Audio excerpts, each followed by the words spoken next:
Welcome back to the Ragu Guru. Today we're going to be doing a teppanyaki. Teppanyaki? Is that like a sex position? We have everything ready to go here. Anyways, we got our delicata squash, fresco peppers, little sweet potatoes, carrots, and scallions. Cabbage, of course, and I fluted up these nice, beautiful mushrooms.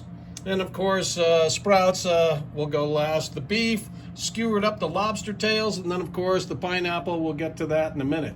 The Yakiniku sauce here, we got 2 ounces of sake, 4 ounces of mirin, 2 ounces of maple syrup as the sugar, of course. We got 4 ounces of soy, and then some sesame seed oil, 1 ounce.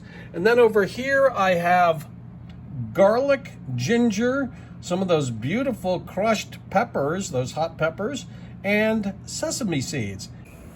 This is all the wet ingredients. Here it goes. And then we're gonna add our friends here to it.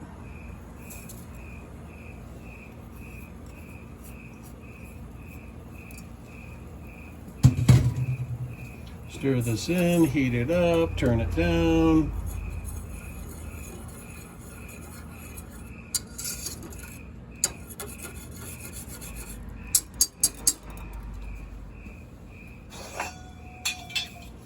Cover it,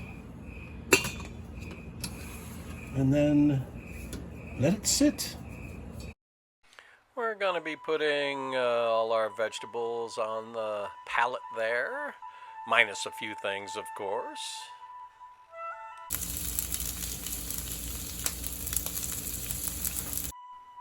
And then we're going to start moving things around a little, flip over the vegetables, onions. Be careful with the mushrooms.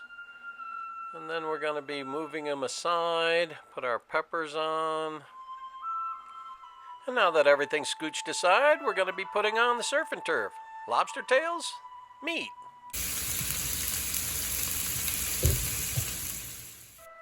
And after a few minutes, you're going to flip over the meat and those tails. And then add your pineapple.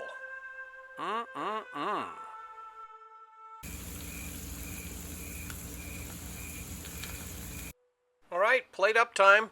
Put your cabbage down and start plating her up.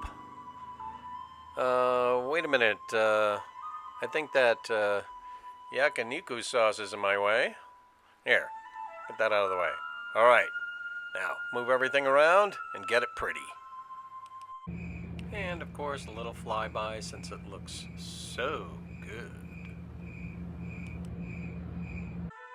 Teppanyaki with a homemade Yakiniku sauce. Have it your way. Or anyway. Okay, people. Thanks for watching. We'll see you next time.